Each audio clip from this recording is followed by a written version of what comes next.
يريد الله بكم اليسر ولا يريد بكم العسر.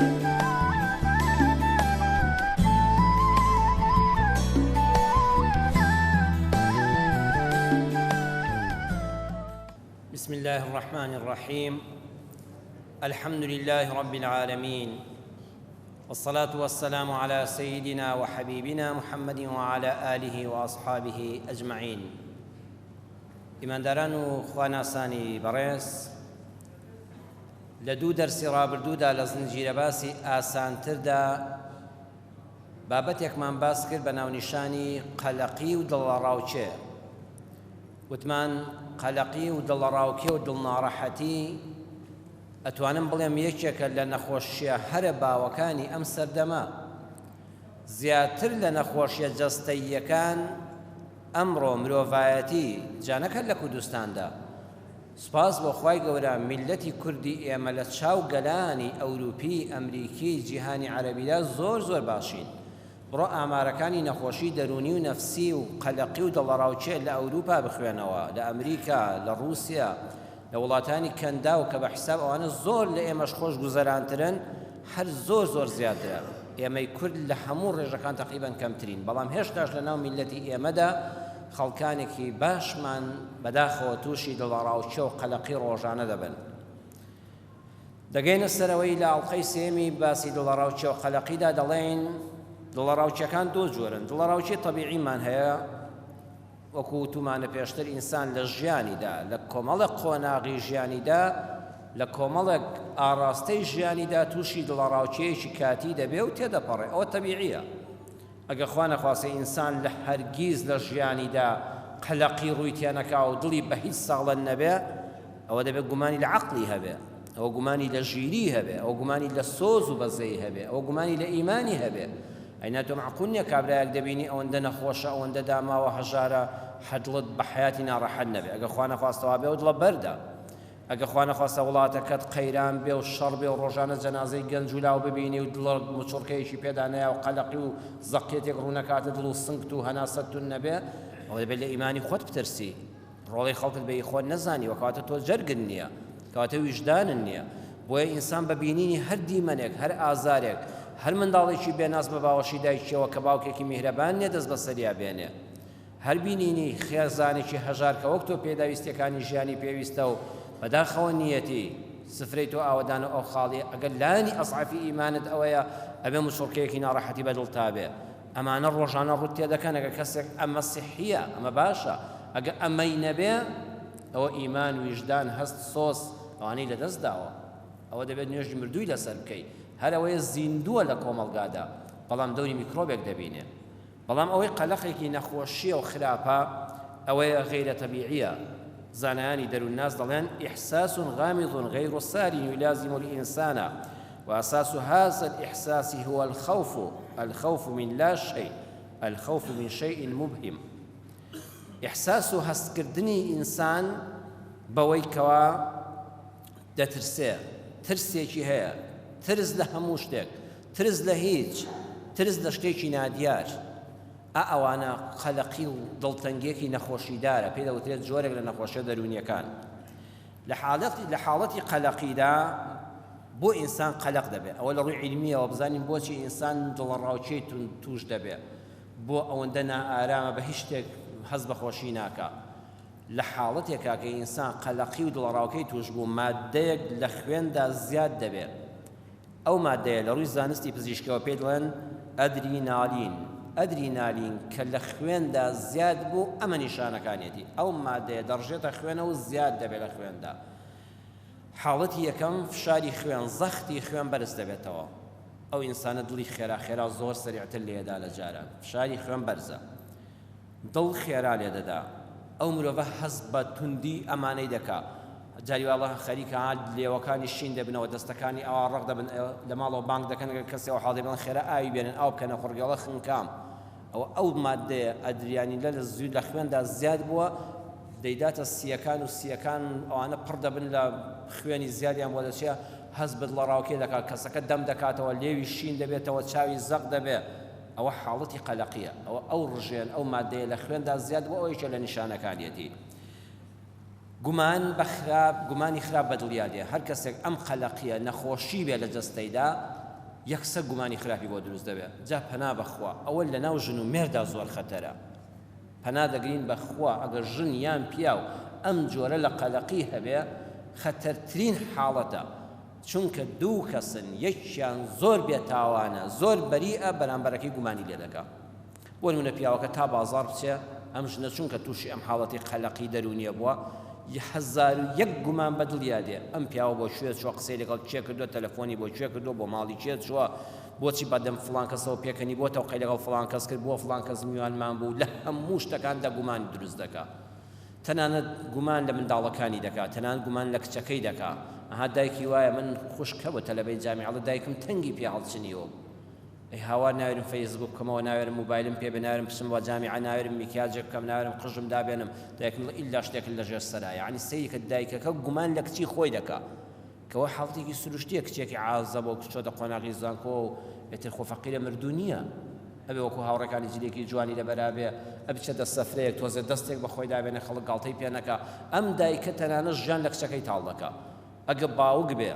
ژنی داماو دێ بەڕووی سوورەوە بە خێراتنی میوانێک دەکا ئەڵێ ئەو بۆ پێکەنی بەڕووی ئەو میوانەدا ئەو بۆ چاتێنە ئەو بۆ تۆ ئاوت دانا ئەو بۆچی چوویتە دەرەوە چیت کرد لە بازار لە چێشتت کڕی دوکاندارەکە گەنج بوو یان پیر بوو بێنە جزدانەکەت بێنە سەیری موبایلەکەت کەم ئەو جەڕەسە چیە بوو یعنی ئەم ئینسانە دەکەوێتە ژەر ڕقابەیەکی توندەوە ئەو ئینسانە بەدەست خۆی نییە گومانی لە هەموو شتێک هەیە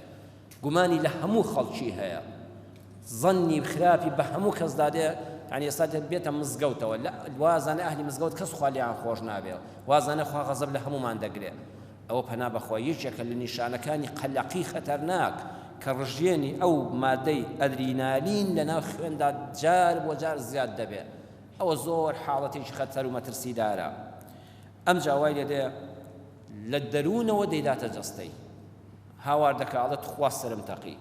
توخوا معیدەم دێشێ ئای سکم تەقی دەستی بە سکێتی دەستی بە سنگێوێتی دا توخوا پشتم شکا توخوا قاچەکانم ئەرز ناگرێ بن بۆ لای دکتۆر هەر گوێم دێشێ قورگم دێشێ چاوم دێشێ چاوم کەس بووە هەر ڕۆژەی و هەر سعاتەی ئەم ئینسانە هاواری شوێنێکی دەکات لە کاتێکا بەڕێزانی یەک ئەندامی جەستەشی نەخۆش نییە ڕاستە ئازاری هەیە دێشن بەڵام لە ڕووی فیسیۆلۆژیەوە یەک ئەندامی جەستەی ئەم ئینسانە نەخۆش نییە بەڵام هەز دەکا کە نەخۆشە هەر ڕۆژە ئازاری شوێنێکەیە تا تو عادێکی پێ دەکەی داوای عادەی شوێنێکی کە دەکات داوای دکتۆرێکی تر دەکات هەموو خێزانەکە پەنا بەخوا بەدەستەوە هیلاکن دکتۆرێکی بەناوبانکی ئەوروپی هەیە ناوی دکتۆر فاریزە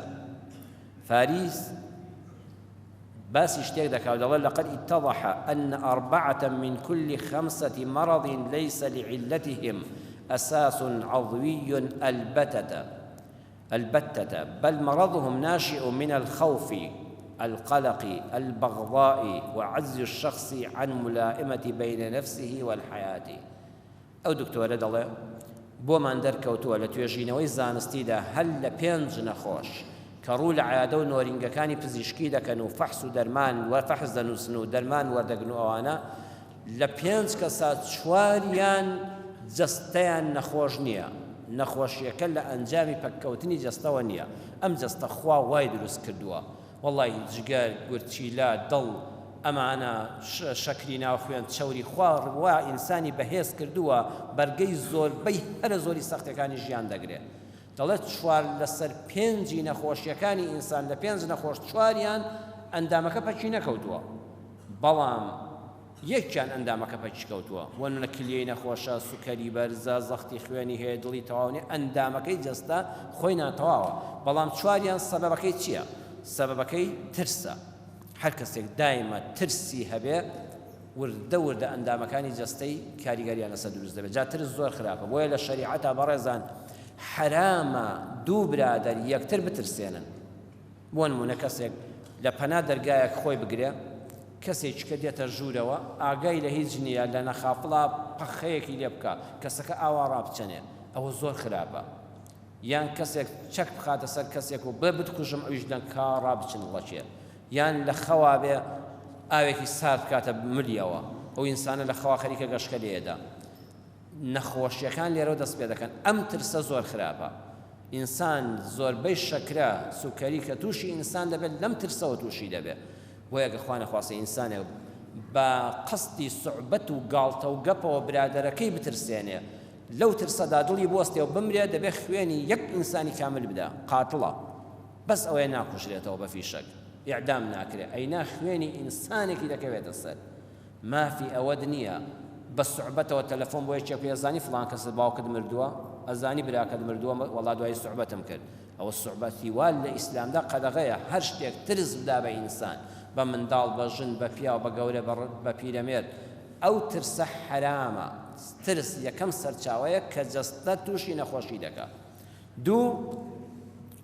قەلەقی دڵە ڕاوچیە کار لە گورچیلەت دەکا کار لە دڵت دەکا کار لە سیپەلکت دەکا کار لە جگەرت دەکا هەر کەسێک دایمە قەلەقی دڵە ڕاوچیە هەبێ وردە وردە ئەندامەکانی جەستەی لە کار دەکەون بەغضا ڕق و قین هەر کەسێ ڕقی لە خەڵک بێ دایمە ئەو دڵەی پڕ بێ لە ڕق و قین قەت لەشی ساغ بەخۆیەوە نابینێ سوبحان الله بۆیە ئەو کەسانی ڕقاوین ئەو کەسانی حەسوودن ئەو کەسانی بەخیلن ئەو کەسانی دڵیان خراپە بە حیاتی جەستەی ساغ بە خۆیانەوە نابینن هەموو ئەندامەکانی جەستەیان وردە وردەک لە کار دەکەون والله ئەو ئەندامە عیبی نەبووە ئەو دکتۆرە ئەوروپیە دەڵێت چوار نەخۆش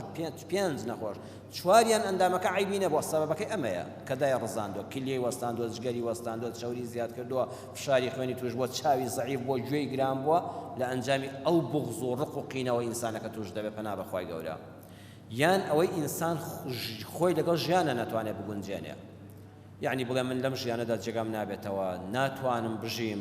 نا هەموو کەس خۆشی ناوم خەڵک ڕقی لێمە ئەوانە سەرنجامیان پەنا بەخوا بە خۆکوشتن کۆتایی پێدێ ومێدیان بە ژیان نامێنێ ئەمە هەمووی لە ئەنجامی قەلەقیەوە ئینسان ئەم هەموو بەڵام مصیبەتانەی بەسەر دێن بۆیە دەڵێن کابرایەک هەبوو دایمە هاواری نەخۆشی بوو ئەم ئینسانە بەردەوام دەیگوت نەخۆشم ڕۆژ دەیگوت سکم دێشێ ڕۆژ دەیگوت پشتم دێشێ ڕۆژ دەیگوت چاوم دێشێ ماڵ و منداڵ بەدەستیەوە داما بوون خزم و کەسوکار و برادەر دکتۆر نەما پێی نەکەن لە شارەکەی خۆیاندا بۆ نمونە خەڵکی شاری هەولێر بوو بێ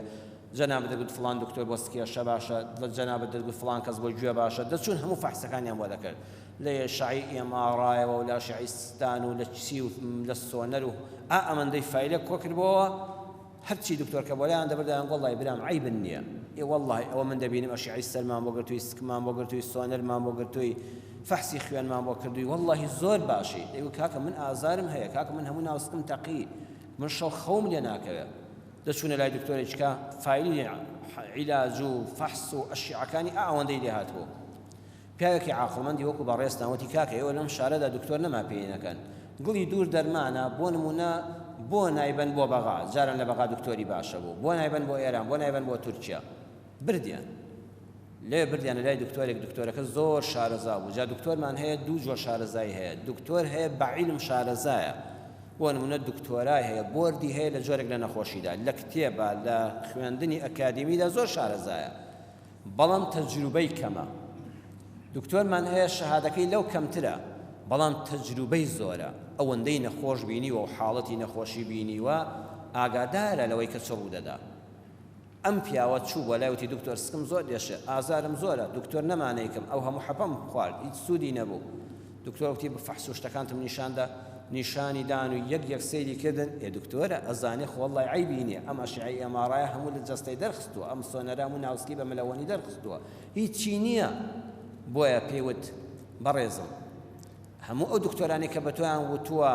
تۆ نەخۆشنی ڕاستیان نەکردووە نەخۆشەکە فەرەحێک بە دڵی هات وتی ها دەبینیەوە شیعە ئێبا من تۆ سەیری شیعەکەن چی تیا دەبینی وەرە زەی دەما وتی ئەو دەمارە سپیای بینی ئاژێر گڵۆپەکەی داوتی وەرە سەیرکە ئەو دەماری تۆ پەیوەندی لە سەرتەوە پەیوەندی بە سکتەوە ها کوێ سکە دێشەوتی ئەتی دەڕێک ها سەیریکە ها سەیری ئەو سۆنەرەکە ئەو خاڵە ڕەش لای کوێدا کۆبووەتەوە هەزار خاڵی ڕەش لە سۆنەرا هەیە وتی ئاوا دەستی خستە سەر تۆ ئەوێ ناشعری والله ڕێک ئەوێم دێشەکتیەوە تا کاکە بەس ئەوانە بێویژدانن بەعزێ دکتۆر خۆی جێل دەکا یان زۆر تەرکیزی نەخستووە لەسەر چۆن تۆ نەخۆشنی عیلاجت بۆ دەنووسم هەندێک حەفت بۆ دەنووسم دە ڕۆژی ڕێک بەردەوام بە سێشەمە بیان خۆ دوای دە ڕۆژ سەرم لێدەوە بزانم چۆنی هەر خێرا ڕەچەتەیەکی بۆ نووسی و ناردی بۆ سەیدەلێ و حەبەکانی وەرگرت و کابرا ڕۆی دە ڕۆژ مایەوە دوایوە ڕۆژ بە ڕۆژ هەستی بە چاکبوون دەکرد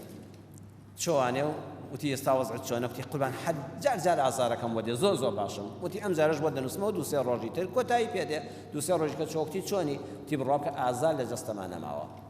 بانجی خێزانەکەی بانجی براکەی بانجی کوڕەکەی کە وتی وتی کاکەی گیان وەرن ئەم باوکەی ئێوە ئەم پیاوە هەرچی نەخۆشی بێ نیەتی تووشی نەخۆشی وەهم بووە لە قەلەقەوە تووشی واهیمە بووە حتا پێتان وتووە نەخۆشنی و دکتۆر وتێتی نەخۆشنی لێ گومانەکەی زیاتر بوو توێتی مانە ڕاست ناکەن لەگەڵمدا من عیلاجم بۆ نووسێ وتیان دکتۆر ئەو هەموو حەپەت چی بوو بە دوو جاداتێ وتی ئەو حەپانە حەپێکن تەنها بۆ کەسی واهیمەدار دروست کراون گولاجن ناوەکەی دەرهێنراوە هەندێک شەکری و شیرینی تێکراوە کە پس کراوەتەوە هەروەکو سکولاتێک بخۆی هیچی تێدا نییە هیچ مادەیەکی ئەنتیبایۆتیک و دژە ڤایرۆس و دژە بەکتریاوی تیان نیە هەر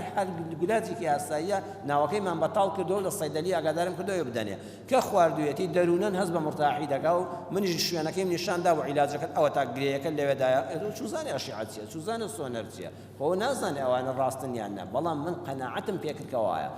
مێشکی قەناعەتی پێکرد دڵی ئیسلاحەتی کرد جەستە کۆتایی بە نەخۆشیەکەی هات بەڕواتم بێ بەڕێزان زۆر نەخۆشی ئەمڕۆ ئێمەش وایە ئەم دکتۆر و ئەو دکتۆر و بەڵام بەداخەوە دکتۆرەکانمان پسپۆڕ نین بۆیە ئێستا بواری نەخۆشی دەرونی پسپۆڕی دەرونی زەرورە یعنی کەسێک دەبەن خەریکە دڵی دەوەستێ ئی کۆی بۆ دەکەن وەڵا کاکە دڵت عیبینێ ئەبێت لە خەستەخانە دەرنەکرێت دکتۆری نەفسی بیبینێ و زۆر زەرورە دکتۆرەکان بیزانن کەسی ئەچێتە لای حاکم ژنوێر دەگاتە مەحکەمە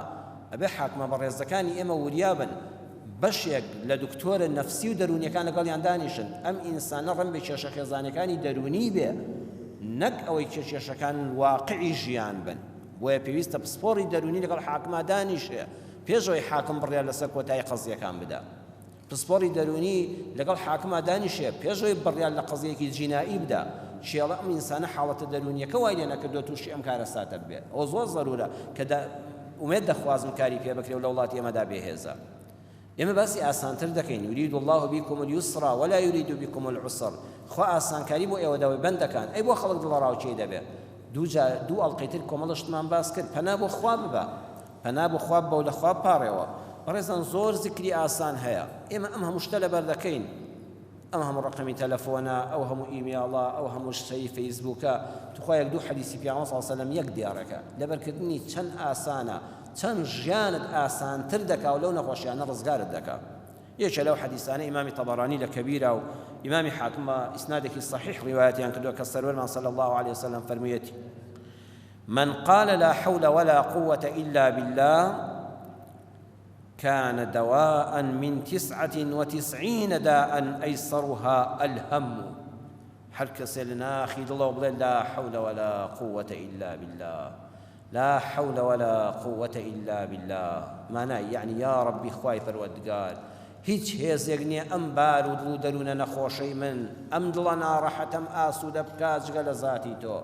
خوای هیچ کەسێک نییە لەم قەلەقی و دڵەڕاوشیە ڕزگارم کا جگە لە ذاتی تۆ هانام بۆ تۆ هێنا هێز و توانەکان هەر بەدەستی خۆتن خوایە بە هانامەوە بێ ئەوە بە کوردی خۆمان لەخوا پاڕێەوە لەگەڵ یا بدەڵ لا حول ولا قوة إلا بالله پێغەمبەر صلی الله علیه و سلم دەفەرمێت دەرمانە بۆ 99 دەرد بچووکەکان و ئاسانەکەیان قەلەقی و خەم و خەفەتە